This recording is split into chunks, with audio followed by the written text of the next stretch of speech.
जब हजरत नूह अलैहिस्सलाम अल्लाह के हुक्म से कश्ती बना रहे थे, हर रोज एक बूढ़ी मोमना औरत अपनी एक छोटी सी गठरी उठाकर उनके पास आती। वो कहती, ए अल्लाह के नबी, कश्ती कब रवाना होगी? नूह अलैहिस्सलाम मुस्कुराकर फरमाते, अभी देर है, वक्त आने दो। वो औरत वहीं बैठी रहती, पूरा दिन इंतजार करती और फिर शाम होते ही वापस चली जाती। ये सिलसिला कई दिनों तक चलता रहा। एक दिन हजरत नूह अलैहिस्सलाम ने उस बूढ़ी औरत से कहा, ए बूढ़ी अम्मा, जब जाने का वक्त आएगा तुझे बता दिया जाएगा। वो औरत सर झुकाकर चल दी, लेकिन दिल में ये यकीन लेकर बैठ गई कि जब कश्ती चलेगी नबी मुझे जरूर बुलाएंगे। वक्त गुजरता गया, फिर अल्लाह का अजाब आ गया। जमीन पर बारिश का तूफान आया, पानी हर तरफ फैल गया और नूह अलैहिस्सलाम की कश्ती रवाना हो गई। लेकिन नूह अलैहिस्सलाम उस औरत को बुलाना भूल गए। एक नबी से भूल? जी हाँ, ज़ाहरी तौर पर ऐसा ही हुआ। तूफान थम गया, समुंदर की लहरें रुक गईं। कुछ वक्त बाद हजरत नूह अलैहिस्सलाम के दिल में आया कि चलकर उस शहर को देखा जाए जहाँ से सब कुछ शुरू हुआ था। वो अपनी कश्ती से उतरे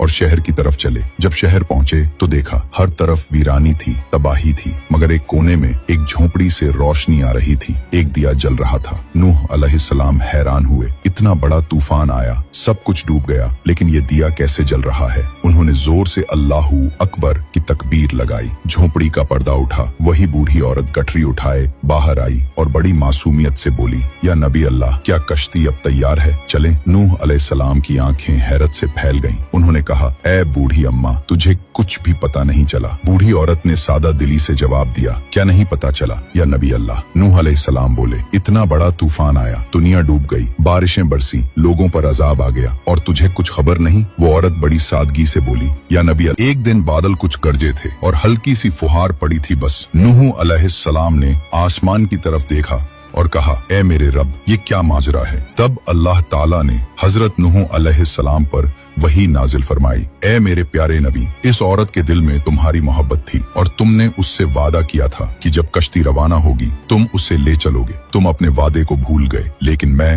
रब्बुल आलमीन तुम्हारे वादे का भी जिम्मेदार हूँ। मैंने अपने अजाब को उस तक पहुंचने ही नहीं दिया। उसे एहसास तक नहीं हुआ कि कैसा अजाब आया और चला भी गया। इमाम सज्जाद अलैहिस्सलाम ने जब ये वाकया बयान किया तो अपने पास बैठे मोमिनों से फरमाया, ए मोमिनों, इस हदीस को क़यामत तक के मोमिनों तक पहुंचाना तुम पर वाजिब है। उन्हें बता दो, जो हमसे मोहब्बत करेगा क़यामत का अजाब जरूर आएगा, लेकिन जिस तरह उस मोमिन औरत को पता नहीं चला, हमारे मोमिनों को भी एहसास नहीं होगा कि कब क़यामत आई और कब गुजर गई। सबक थे, अल्लाह ताला अपने नेक बंदों की मोहब्बत का बदला कभी जाया नहीं करता।